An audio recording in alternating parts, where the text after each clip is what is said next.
Juan Carlos Tafur, que yo lo mencioné más temprano aquí en el programa cuando hacía mis comentarios.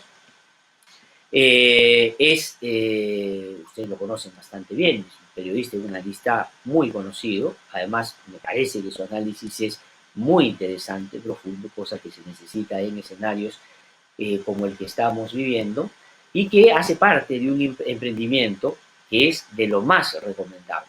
Se llama sudaca.p, porque no solo ahí usted puede leer a Juan Carlos Tafur en su columna Pie Derecho todos los días, creo yo valdría la pena que muchos lo lean.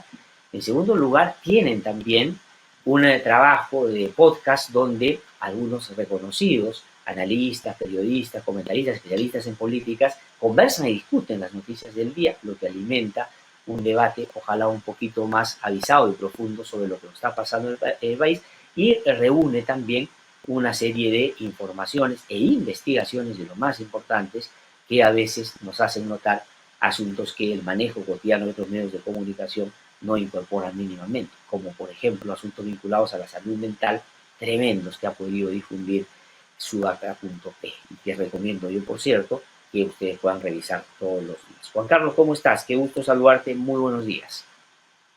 ¿Qué tal? Muy buenos días, Glatzer, a tus órdenes. Gracias por atender nuestra llamada a esta hora. Pues quisiera yo comenzar preguntándote por el momento político, pero de cara a lo que en este momento es central, y es la respuesta ya no solo a lo que el coronavirus está significando en materia de salud pública, económica y otros, sino en particular de la vacuna. Y no solamente por la vacuna en sí misma, que es fundamental, sino por todo lo que se ha generado. Ayer hay una conferencia de prensa del presidente del Consejo de Ministros, y claro, se ha notado que frente a un incidente que acaba de producirse, han perdido el control de la llegada en los tiempos que habían previsto de la vacuna. Y además se ha conocido un audio filtrado de una conversación privada del presidente con algunos colaboradores de cara a escenarios posibles en torno a la vacuna, y se ha generado en torno a eso toda una discusión que apunta a, yo diría, en algún sentido, descalificar al presidente, decir que el gobierno es inútil y estamos pues en el peor de los momentos. ¿Cómo ves al gobierno en el manejo de esas crisis que se van presentando, pero que daría la impresión no tiene mucho control? Mira, yo quisiera pensar bien y señalar que me parece que el gobierno se ha encontrado con un problema que lo supera. O sea, no hay forma. Hemos visto cómo el sector privado, por ejemplo, ofreció trasladar por un avión privado de DHL la carga de vacunas y eso tampoco ha prosperado. O sea, no se trata solamente de ineficiencia del Estado, porque tampoco los privados han podido hacerlo. Estamos lamentablemente ante circunstancias extrañas, adversas, complicadas, que escapan al alcance de cualquier administración. Yo creo que Vizcarra está pagando las consecuencias de la ineficiencia mostrada por su antecesor. Yo creo que es Vizcarra el gran responsable de la demora de las vacunas, y Sagasti está asumiendo los pasivos de esa inacción. No tengo luces como para yo aseverar tajantemente que estamos ante un gobierno inepto, como señalan sus adversarios. Yo creo que estamos aún a puertas de negociaciones que van a culminar, supongo yo, exitosamente. Carlos Neuhaus ha dicho que se espera tener vacunado al 70% de la población peruana este año. Ayer escuchaba también al señor Prato, miembro del Comando Vacuna, señalar cifras optimistas. Entonces yo guardo un hálito de optimismo respecto de que se están haciendo las cosas bien, y que si hay contratiempos es por adversidades que escapan ya al manejo del equipo gubernativo que está a cargo de ello. No tengo por qué pensar que estamos ante una conspiración de la mediocridad, digamos, como sí creo que había en el caso de Vizcarra, cuando se conjugaron ministros y autoridades que estaban más preocupadas en otros menesteres antes que en la gestión logística administrativa de la provisión de vacunas, ¿no? Sí, yo también, digamos, estoy próximo a esa apreciación tuya de que, claro, al gobierno le ha tocado, digo, al de Sagasti, pues moverse en un escenario no solo más difícil en términos de lo que encuentra, sino más difícil en términos de lo que el mundo hoy día, digamos, presenta en torno a la vacuna, porque ya estamos en este momento con todos los países con mucho más interés concreto de que, habiéndose producido, estando produciéndose la vacuna, de tener pues la cantidad que requiere. Y claro, también uno mira Chile, porque en contraste, ayer en la televisión ponía la conferencia de prensa de la señora Bermúdez y al otro lado a Piñera dando cuenta de que ya se inició la masiva vacuna. Entonces, en esa comparación también había que ver lo que tú dices, la ineficiencia en parte de Vizcarra, los episodios políticos tremendos y dramáticos a los que nos llevaron estos que finalmente acometieron ese golpe de Estado el año pasado y un gobierno que ahora trata de hacer lo posible. ¿Cuál es la diferencia con Chile desde tu punto de vista? ¿Por qué ellos sí pudieron y nosotros no? Bueno, en general yo creo que Chile es un país casi desarrollado, eso siempre hay que tenerlo en cuenta. El Perú ha demostrado tener un desarrollo bastante precario, muy frágil, que al primer remesón se ha desplomado como castillo de naipes, y en esa medida yo creo que ya de por sí eso les da una ventaja de partida. Los países más ricos claramente son los que tienen mayor acceso a las vacunas y mejor disponibilidad de ellas. Y Chile es el país más rico de la región, entonces en esa medida era lo esperable. Pero sí creo que igualmente el Perú estaba en capacidad fiscal, a pesar de que no tenemos la riqueza de Chile, sí tenemos la disponibilidad fiscal suficiente para poder competir con Chile en la provisión de las vacunas. Entonces sí creo que influyeron los sucesos políticos que llevaron a la vacancia de Vizcarra por un lado, sumados a la mediocridad administrativa del propio Vizcarra. Entonces yo creo que eso explica en gran medida la demora, porque si bien somos más pobres que Chile, tenemos los recursos, o sea, no tenemos recursos fiscales suficientes como para ya haber comprado suficientes vacunas para toda la población. O sea, no es por falta de plata. O sea, no es porque Chile tenga más plata que ellos sí ya han vacunado a la población de primera línea en diciembre del año pasado y están ahora cometiendo la vacunación de su población mayor. O sea, no es por esa razón que se explica la diferencia, porque el Perú, repito, fiscalmente tenía y tiene aún recursos más que suficientes para comprar las vacunas. O sea, yo creo que recién con Sagasti estamos viendo esfuerzos más orgánicos respecto de Vizcarra para esta operación. Sí, y justamente ayer inclusive estaba revisando la prensa chilena y una de las cosas que se empiezan a discutir, y mira este dato que es bien interesante y significativo, mientras aquí estamos administrando el déficit, allá están, digamos, viendo qué va a pasar si logran tener más vacunas de las que necesitan, porque han hecho tantos esfuerzos por todos lados que es probable que tengan más de lo que van a finalmente aplicar. Y hay versiones del propio gobierno que han ido circulando de que podrían ayudar a los países vecinos con aquello que ya no van a utilizar en su vacunación. Pero eso quería también referirme a lo que tú acabas de mencionar. No te extrañe, Glatzer, que dentro de algunos meses haya un turismo sanitario hacia Chile, que mucha gente viaje a Chile a vacunarse por los sobrantes de vacunas que allá va a haber.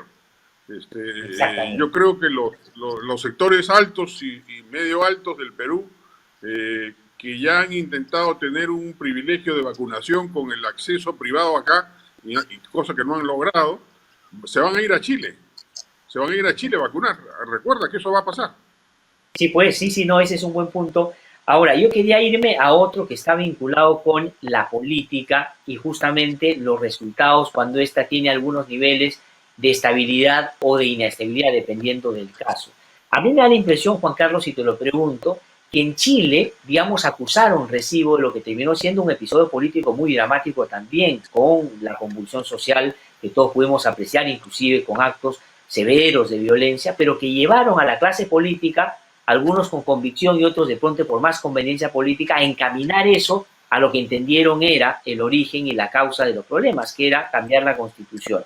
Mi pregunta es, me da la impresión que en Chile, más allá de las abiertas discrepancias que hay inclusive con el cambio de la Constitución, porque eso se ha mantenido, no es que haya dejado de ser un problema serio, pero se han empezado a poner de acuerdo en lo principal en medio de la pandemia, es decir, hay un acuerdo político para poner en primer orden la atención en las vacunas y después alivianan sus rivalidades en otros temas. Acá no hemos superado esa primera parte y hasta ahora mira cómo estamos. Sí, no, claramente la clase política chilena está en otro estadio de desarrollo a pesar de las crisis que han sufrido en los últimos años. En el caso peruano, yo creo que estamos en un momento más bien germinatorio, por decirlo de alguna manera, y yo creo que vamos a pasar 5 años más de inestabilidad, honestamente, dado el perfil de los candidatos que tenemos al frente. Yo creo que ninguno asegura una gobernabilidad pacífica el siguiente lustro, y en esa medida yo creo que el ánimo o la atmósfera que hemos visto en los últimos 3 años en el Perú, las vamos a seguir viendo los siguientes 5. Y recién para el 2026 vamos a poder arribar, creo yo, a una definición más ideológica, más estable del país. Yo creo que nos conducimos a una situación ideológicamente más polarizada. Yo creo que se van a definir claramente las derechas y la izquierda para el 2026, y en esa medida más polarizada, pero creo yo a la vez más estable.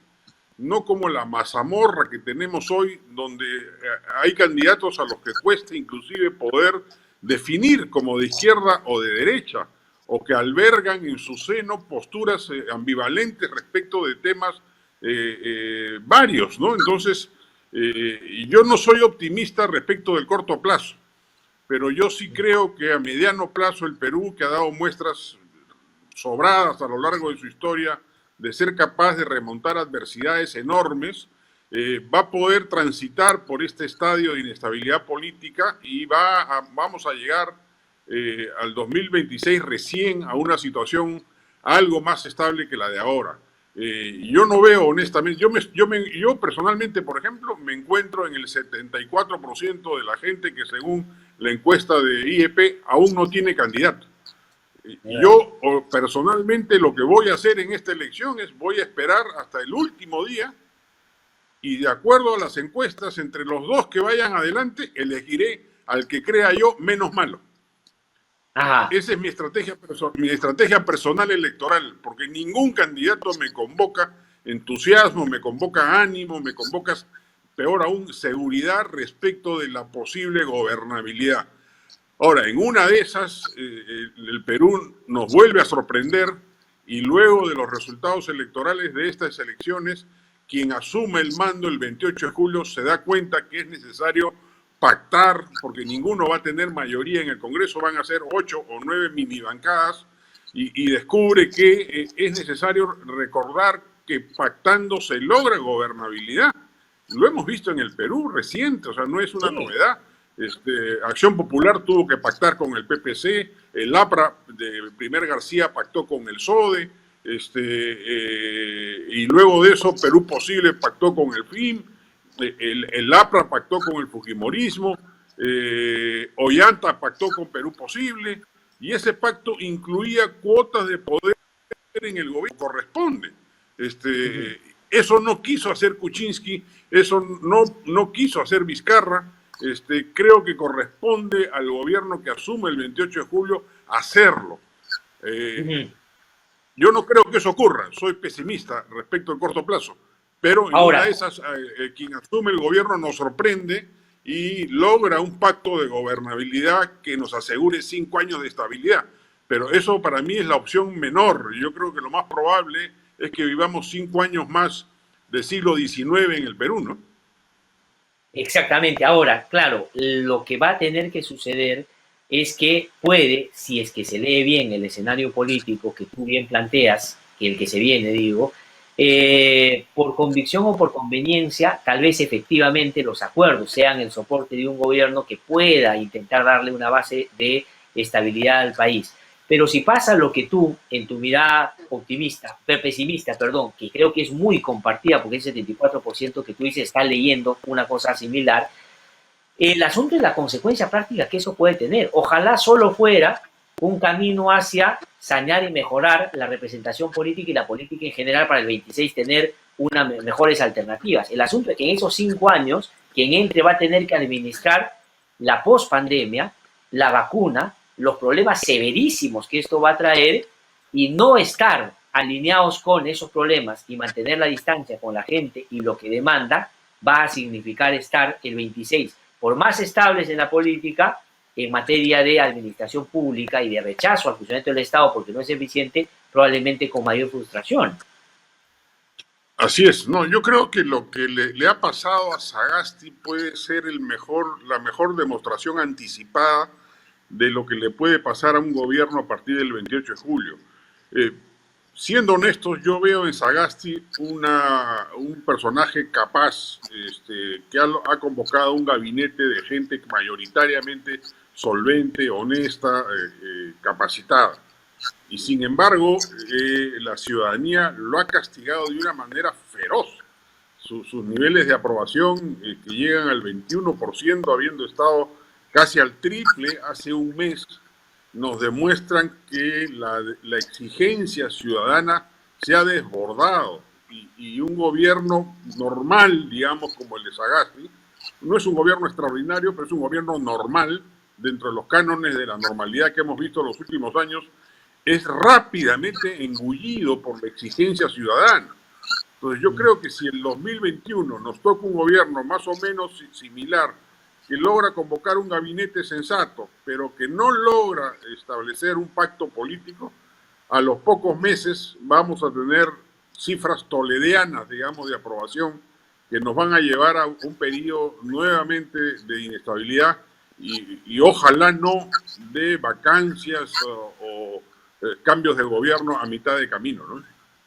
Ahora, que yo creo, si es que la inestabilidad se mantiene, esa va a ser la vía donde van a canalizar esos despropósitos de otros sectores al próximo gobierno, porque van a tener 5 años para hacerlo. Ya con Sagasti queda poco, por eso tengo la impresión de que ya no lo van a hacer. Pero sobre lo que tú dices, claro, Sagasti es una persona además no te confíes, Gratzer, yo creo que la coalición mafiosa que quiso o que se tumbó a Vizcarra, integrada básicamente por los restos de lobbies universitarios, necesitan hacerse del poder, así sea por 2 semanas, para lograr su propósito de tumbarse la SUNEDU, recuperar fueros legales para las universidades. Hay que recordar ahí que no solamente son las universidades no licenciadas, sino también aquellas que, a pesar de haber sido licenciadas, tuvieron que gastar decenas de millones de soles para poder hacerlo y no le perdonan eso a la SUNEDU ni al Ministerio de Educación. Entonces necesitan, así sea por 2 semanas, del poder para tumbarse el proceso universitario por un lado y para tumbarse el proceso anticorrupción. Entonces, si Sagasti se mantiene en niveles de popularidad tan bajos y ocurre un traspiés cualquiera en el tema de las vacunas, que es algo altamente probable, supongamos, por ejemplo, que el 7 de febrero o el 9 o el 11 no llega el 1.000.000 de vacunas, sino 300.000, como en algún momento se ha rumoreado. O no se firma en un mes más los contratos con otros laboratorios. Fácilmente puede ser el fulminante que esta coalición encuentre para vacar a Sagasti, porque no los anima un ánimo republicano, no los anima un ánimo político constructivo, sino simplemente el afán de captura del poder para satisfacer intereses mafiosos. La presencia de Luna Gálvez como candidato de Urresti en las listas al Congreso y la manera como hemos visto cómo su bancada, que tiene apenas 9 congresistas, si no recuerdo mal, se ha hecho de manera extraña, por decirlo elegantemente, de 60 votos en el Congreso. Porque cualquier iniciativa legal de la bancada de Podemos logra 60 votos. ¿Cómo lo hace? Vaya uno a sospechar. Yo sospecho. ¿Cómo lo hace? No lo puedo decir porque no tengo las pruebas, pero creo que ese comportamiento es capaz de reintroducir una situación de zozobra política en el Perú, vacando a Sagasti. Entonces, ojalá, yo hago votos en principio para que eso no ocurra, para que por lo menos lleguemos a las elecciones y lleguemos al cambio de mando sin ningún contratiempo, ¿no? Ahora, sí, tú tienes razón, digamos, yo he dicho también que efectivamente van a buscar cualquier motivo. El antecedente reciente es la vacancia de Vizcarra, porque Vizcarra, como tú dices, había elementos, yo diría, contundentes para cuestionar su la labor de cara a responder el COVID-19, pero optaron por la vía de sacarlo por actos de corrupción, y a Vizcarra lo sacan por corrupción, y claro, podrían Sagasti sacarlo por inepto. Siempre hay una manera de envolver el paquete para que parezca un acto reivindicativo, un acto, digamos, justiciero, y la gente en un momento en el que está harta, porque efectivamente ya todo está colapsando, puede acometer también un respaldo a ese respecto. Estoy de acuerdo con eso, pero el asunto con Sagasti, en términos políticos, es que si le va mal a él, como tú bien dices, lo que se descalifica también es todo un sector, porque Sagasti es democrático, es un tipo capaz, una persona con experiencia, una persona dialogante, una persona decente, no tiene juicios, en fin. Entonces, si tú sacas a Sagasti, lo planteas y le pones una etiqueta de inepto, entonces, claro, lo que se va a buscar es alguien que no se parezca a Sagasti. Y quien no se parece a Sagasti en la campaña electoral puede ser pues un demagogo, un xenófobo, alguien que juegue por fuera de lo que esperaría un país democrático, ¿no? Sí, definitivamente creo que afecta al centro, bueno, en particular al Partido Morado, digamos, que a sus propios problemas, como es el liderazgo endeble, cuestionable de Julio Guzmán. Yo creo que el Partido Morado cometió un error lanzando a Guzmán a la presidencia. Debió ir Carolina Lizárraga y estoy seguro que hubiera tenido una mejor performance. Pero a esos problemas propios del partido se suma el impacto indirecto del desplome en la opinión pública del gobierno de Sagasti, que podrá no ser un gobierno orgánico del Partido Morado, pero que la gente lo asocia a él. Sagasti, el propio Sagasti era integrante de la plancha presidencial de Guzmán. Entonces, de hecho, yo creo que también eso ayuda a explicar por qué Guzmán se ha desplomado también en las encuestas. La última encuesta del IEP, que hay que anotar, sin embargo, que es telefónica. Yo creo que eso es un sesgo que afecta los resultados. En algún momento yo he dicho que estas encuestas por internet o telefónicas son encuestas serológicas, porque no reflejan a cabalidad, digamos, el ánimo de la opinión pública. Yo creo que hay que esperar encuestas moleculares, y en esa medida creo que la que viene en ese sentido hecha en la calle es la de Ipsos. Yo creo que no cuestiono la metodología del IEP, pero creo que el hecho de que sea telefónica le da un sesgo que altera los resultados. Pero más allá de eso, sí creo que muestra tendencias claras. Y junto con el ascenso del escano, que estadísticamente no es tan significativo, en lo que sí es el único resultado que es estadísticamente potente y claro, es el desplome de Guzmán, que cae a más de la mitad por encima del margen de error. Y creo que de hecho a ello ha contribuido el desplome del gobierno de Sagasti, de su copartidario, digamos.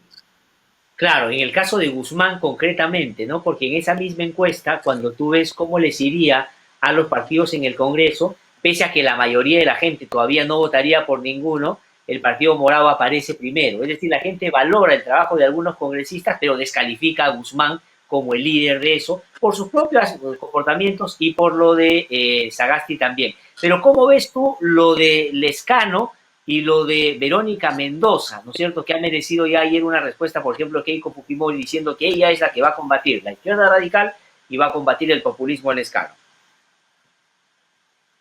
Yo creo que claramente, mira, yo pensé que en esta campaña quien iba a aportar términos de debate ideológico y programático iba a ser Hernando de Soto, por sus antecedentes académicos o de investigación de campo o de trabajos en el sector de políticas públicas.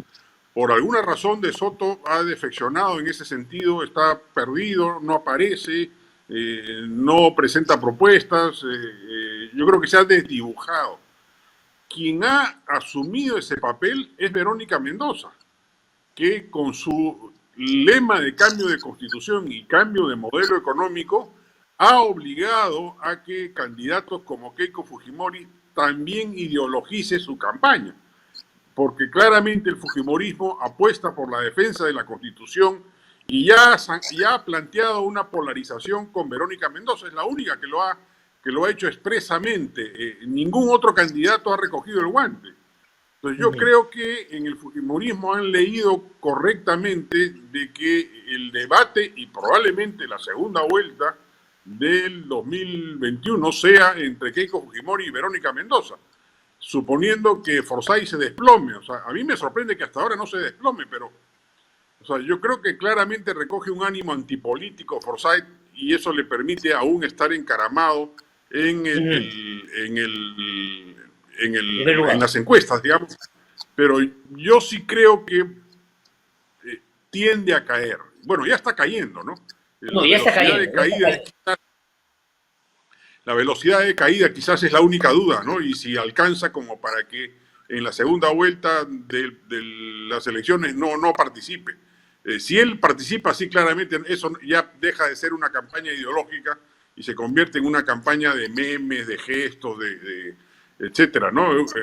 Una segunda vuelta de Keiko Fujimori con Verónica Mendoza sí nos asegura una campaña polarizada ideológicamente, que honestamente a mí me agradaría. Yo creo que el Perú necesita una definición ideológica. Creo que claramente estamos en una disyuntiva. O se mantiene la transición con esquemas más o menos como los conocemos, y en ese sentido las candidaturas de centro apuntaban a ello, pero estas se han desdibujado.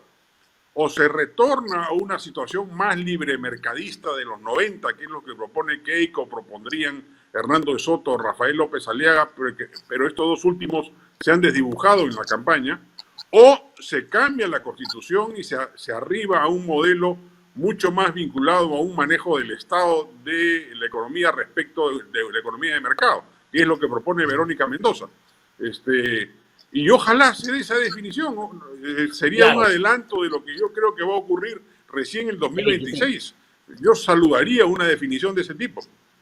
Ahora, el problema es, y creo yo, ahí tú lo dijiste hace tiempo, ¿no es cierto?, que a la izquierda le va a ir mejor si claramente se reivindica como izquierda y se abre mucho más al extremo que al centro, que es lo que finalmente Verónica Mendoza ha hecho con el cambio de constitución.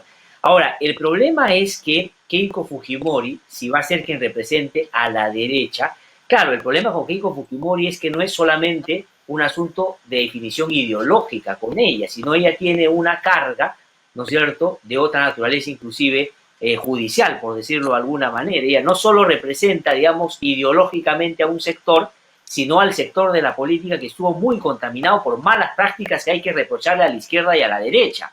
Ese es el problema, ¿no es cierto? Ese es el hueso que tendríamos que cargar si ella entra a una segunda vuelta, pero se produciría lo que se evitó el 2016, porque acuérdate que Verónica Mendoza estuvo a punto de pasar a la segunda vuelta y entró a las justas PPK, y ahí se hablaba de lo que tú dices ahora, dos antis muy fuertes enfrentados, el antifujimorismo con el anticomunismo, por decirlo de alguna manera, o el antiizquierdismo, por decirlo de alguna manera, que sería pues una cosa de pronóstico reservado, Sí, ¿no?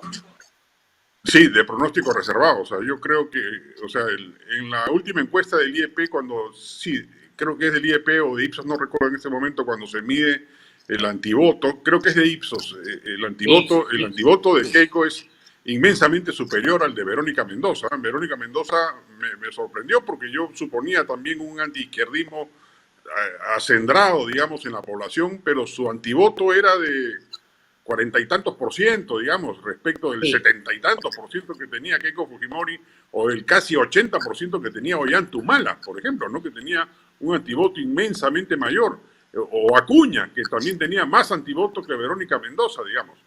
sí, Este, no, claramente, ojalá fuera una definición solo político-ideológica, digamos, ¿no? Yo creo que sí, pues. claramente allí el fujimorismo carga con pasivos autoritarios y de corrupción que hoy inclusive adquieren mayor legitimidad de recordar porque la propia Keiko Fujimori ha decidido reivindicar el albertismo de los 90, digamos, ¿no? Entonces, si es así, que tendrá que asumir pues, los pasivos también de los 90, no solamente los activos. Y en esa medida, el debate polarizado, igual, yo creo que la segunda vuelta ya es como un clásico U-Alianza. La U puede estar en primer lugar y Alianza en el último lugar, juegan el clásico y Alianza lo gana, digamos, ¿no? Lo mismo pasa en la segunda vuelta en el Perú, es para cualquiera. No Sí, importa cómo termina la primera vuelta. sí. Ahora, ¿no lo ves al Lescano subiendo? ¿Tú crees que el Lescano no va a No, subir sí, más? no, sí, mira, yo lo dije hace un mes, no me precio de haberlo descubierto, pero sí de haber anticipado que se mirase al Lescano con atención porque ya en la encuesta anterior de diciembre, Lescano superaba en el sur andino a Verónica Mendoza, que era el bastión es el bastión de la izquierda histórico, digamos. Y Lescano tenía una mayor intención de voto en esa región respecto de Verónica Mendoza. Entonces, a partir de ahí yo escribí una columna y lo dije Sí, en un sí. par de entrevistas. Ojo con Lescano, ¿no? Ojo con Lescano, porque además de recoger o robarle votos a Verónica Mendoza, Lescano tiene un perfil que también le permite robarle votos a Urresti, digamos, por esta imagen populista que Lescano ha sabido cultivar durante muchos años, y a ello le suma el activo que significa una marca como la de Acción Popular, que es reconocida en términos electorales. Entonces, y además la distancia de Lescano con la élite axiopopulista, digamos, que ha salido tan Exactamente. achicharrada del último proceso político, digamos, como Vitocho, Raúl Díez Canseco, Barnechea, Merino, etcétera, digamos. O sea, Lescano es un outsider dentro de su partido. Entonces, tiene varios atributos que a mi juicio le van a permitir seguir creciendo. Quizás lo ha hecho con demasiada anticipación. Si estuviésemos a 2 semanas de la elección, yo creo que Lescano sería un potable, un probable candidato en la segunda vuelta.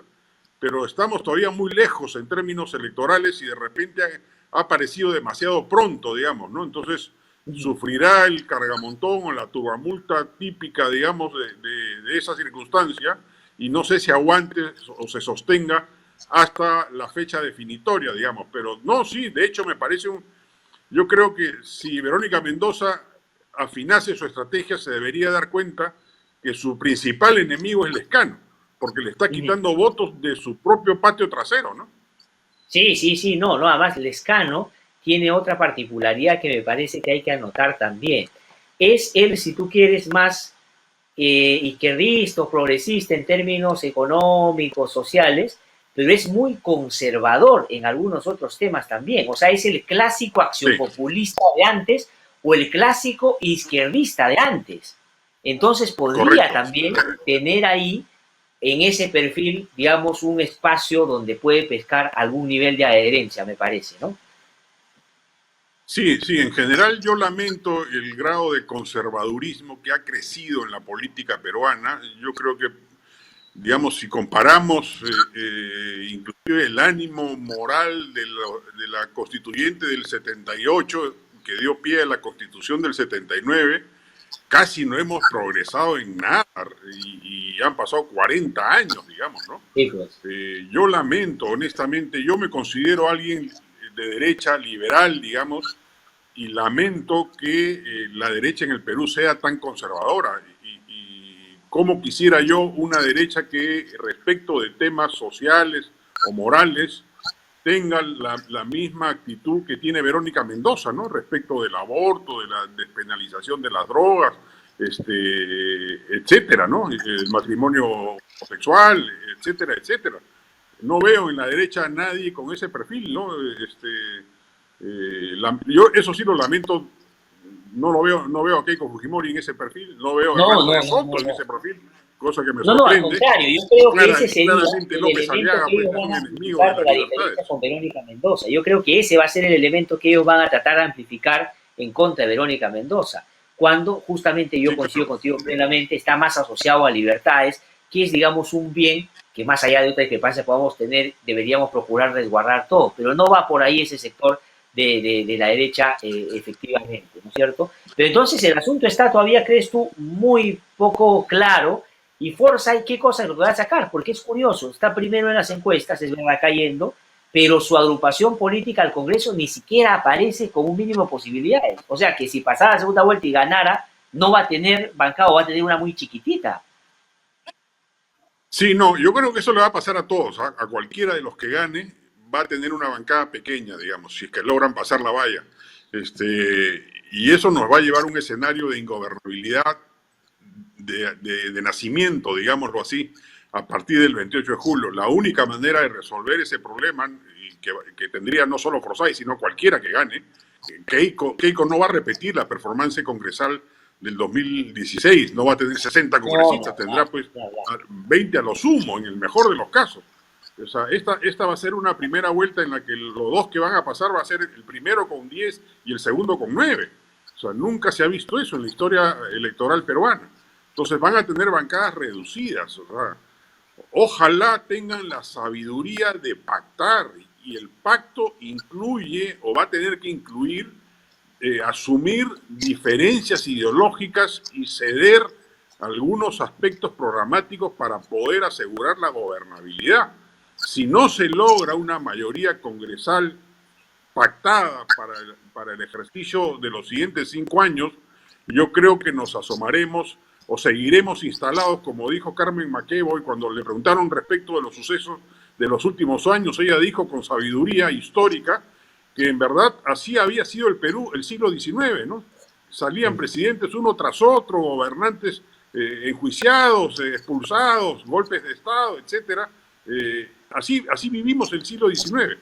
Si no se hace una voluntad de pacto explícito, o sea, que implique, ya, tú dame tus votos en el Congreso y yo te voy a dar el Ministerio de Desarrollo Social, y te voy a dar a ti el Ministerio de Justicia y a ti el Ministerio de Comercio Exterior, y a cambio de eso armamos una coalición parlamentaria.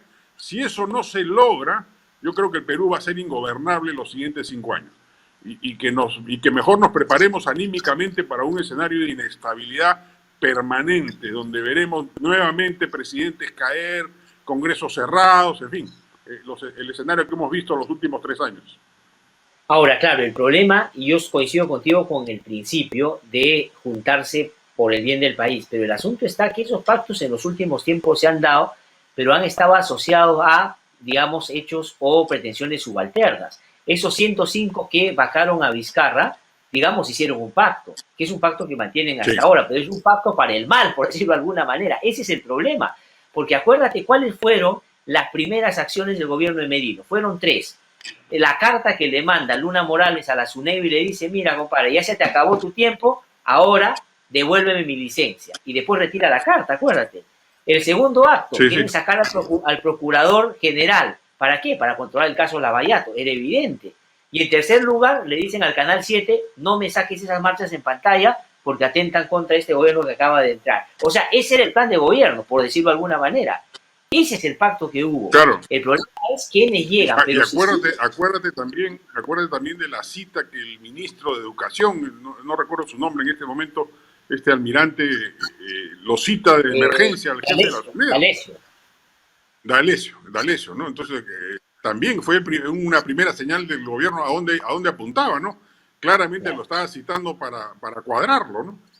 Sin duda. No, o sea, por eso te digo, pero a lo que voy es, si sigue la lógica que hasta ahora nos plantea por lo menos esta foto inicial de las encuestas, ¿no es cierto? Está Forsyth, Verónica Mendoza, sube un poco el Lescano.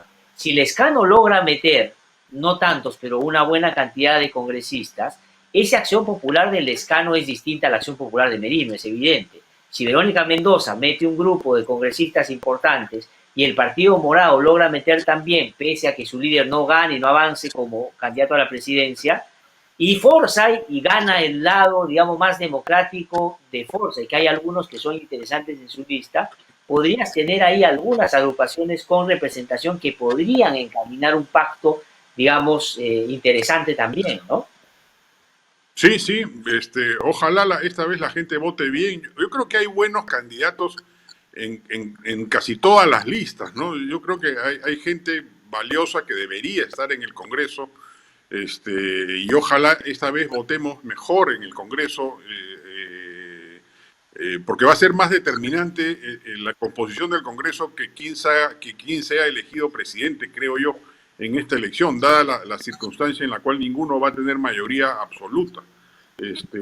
Pero sí, yo digo, de repente el Perú nos sorprende, ¿no? A veces de las circunstancias más oscuras han terminado surgiendo gestos o actos que han logrado encaminar el rumbo misteriosamente, digamos, ¿no? Pero yo soy un poquito más pesimista, la verdad. Yo me temo que y por eso no encuentro, no le pongo mayor entusiasmo, o no me motiva mayormente esta elección, porque yo creo que nos asomamos a 5 años muy complicados, muy oscuros, llenos de zozobra, complicados además por el tema de la pandemia y la recesión económica a que va a conducir. Yo creo que ya los cálculos de crecimiento, de rebote económico este año van a tener que ser también cancelados.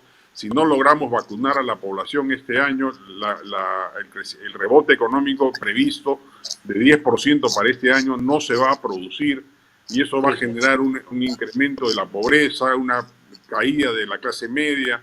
En general, el Perú va a salir muy golpeado y muy dañado de esta circunstancia, y eso va a contribuir a generar irritación ciudadana y dificultad para gobernar a quien asuma el 28 de julio, ¿no?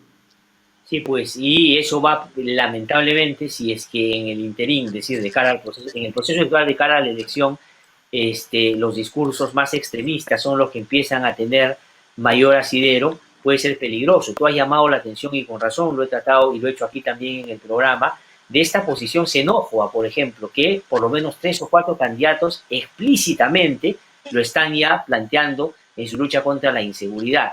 Y también coincido contigo en que incomprensiblemente el gobierno ha caído en ese juego, porque mandar militares a la frontera para una cosa que no sirve para absolutamente nada, para dar la sensación de que algo hace un asunto que tiene particularidades que hay que atender, es un asunto que, la verdad, inexplicable en un gobierno democrático como este, ¿no? Sí, no, a mí me parece inaudito que Sagasti se sume a esa actitud xenófoba que quiso hacernos creer que primero los venezolanos eran culpables de la ola delictiva del país, segundo que eran culpables de la ola de desempleo y ahora culpables del COVID, digamos, ¿no? Entonces, y mande tanques a la frontera, ¿no? Yo no entiendo además la lógica. ¿Qué va a hacer con los tanques? Por último, Nada. manda pues un retrobús, ¿no? Manda un portatropa. Pero un tanque, o sea, ni siquiera bloquea más allá de 4 metros de la carretera, o sea, no sé para qué sirve, digamos. Pero claramente es el gesto de mano dura respecto de una situación que ellos, presumo yo, creen que la ciudadanía reclama, digamos. Y yo me temo que lamentablemente hay un sector de la población que sí asume estas actitudes xenofóbicas, y eso sí creo que va a ir ocurriendo paulatinamente. Un sector creciente de la derecha se va a volver cada vez más radical y más extrema, digamos, más autoritaria, más racista, más xenofóbica, más conservadora. Y si hoy no tiene mayor perfil, porque claramente López Aliaga es un pésimo candidato, digamos, es antipático, odioso, etcétera, podría encontrar el 2026 un mejor portavoz, digamos, ¿no? Pero sí creo que esa sí es una mala noticia para el Perú. Hay un sector de extrema derecha que está creciendo, y ya se ve en las redes, ya se ve en los WhatsApp, en los grupos. No puedo ser infidente de algunos grupos en los que yo participo, de colegio, de universidad, de amistad, etcétera, pero yo sí veo un crecimiento de actitudes de ultraderecha que a mi juicio son preocupantes, digamos. No, yo coincido plenamente con eso, ¿no? Cuando el drama venezolano es una tremenda contradicción, porque esa gente que hoy día auspicia la mano dura, entendiendo que la persecución xenófoba es una salida a los problemas de inseguridad, es la que habla de la dictadura de Maduro, que claramente es una dictadura y es el problema que ha originado esa migración. Es decir, la gente prefiere venir a estar en una situación con muchas dificultades en países como el nuestro para no quedarse en el país que ha destrozado la dictadura de Maduro. Pero por un lado tienen el discurso contra la dictadura de Maduro, pero cuando la gente viene no se le ve de la perspectiva humanitaria con la que debería verse, después de haber sido los que alentamos como país el acuerdo de Lima, este grupo de países que lo que buscaba era justamente ver soluciones de otra naturaleza, ¿no? Entonces esas contradicciones, claro, auspician pues que no estamos hablando frente a asuntos ideológicos, sino más pragmáticos en términos que quieren conseguir también, ¿no? Pues Juan Carlos. No, y además en ese tema, Glatzer, permíteme anotar o subrayar algo que es necesario decir o insistir. El gobierno no está tomando en cuenta al millón de venezolanos en ningún programa de ayuda, Nada. en ningún programa de asistencia, y yo me temo que en esa perspectiva tampoco los va a considerar en ningún programa de vacunación. Y en esa medida va a generar un problema social mayúsculo, porque ¿de qué nos sirve estar los peruanos inmunizados si tenemos 1 millón de compatriotas venezolanos? Porque así hay que llamarlos. Son compatriotas venezolanos que van a estar sueltos a la mano de Dios, digamos, sin ninguna ayuda, ninguna vacunación y ningún auxilio. Entonces, creo que es menester advertir desde ya, digamos, que ojalá cambie la actitud del gobierno respecto de esta inmensa legión de migrantes, de inmigrantes, que no han recibido ni un solo bono. Entonces, si así se les va a tratar en adelante, tampoco se les va a vacunar. Porque la gente seguramente protestará, ¿por qué vacunan a los venezolanos y los peruanos no primero? Porque esa va a ser seguramente la actitud de algunos medios de comunicación. Pero ojalá el próximo gobierno, porque ya no le tocará a Sagasti, los incluya en el programa de vacunación masiva que el Perú necesita tener, ¿no? Sí, pues, no, es clave eso que tú dices, muy pertinente lo que acabas de mencionar. Juan Carlos, muchísimas gracias como siempre por conversar con nosotros, siempre es un gusto tenerte y escuchar tus reflexiones. Te seguimos, está yendo bien, sudaca.p, ¿no? Me alegra mucho, de verdad que lo veo citado. Sí, ahí bastante, estamos. me lo comentan, la gente se está mandando los artículos, está muy bien, ¿no? Está avanzando. Sí, estamos bien, estamos empezando, en verdad. Recién hemos estrenado web, ya con eso te digo todo. Es un emprendimiento que tiene las dificultades logísticas de todo emprendimiento, pero va a haber algunas sorpresas pronto, ya será ocasión de conversarlas, pero estamos siguiendo un plan estratégico de desarrollo y de crecimiento que espero que dé sus frutos prontamente, ¿no? No, así Muchas va a ser, gracias. así va a ser. Juan Carlos, con todo gusto, cuando quieras acá, por supuesto, para difundir también el trabajo que están haciendo. Un fuerte abrazo y muchas gracias por tus reflexiones esta mañana aquí en No Hay Derecho. Suscríbete a nuestro canal de YouTube, búscanos como IDL Radio y activa las notificaciones para ver No Hay Derecho en vivo.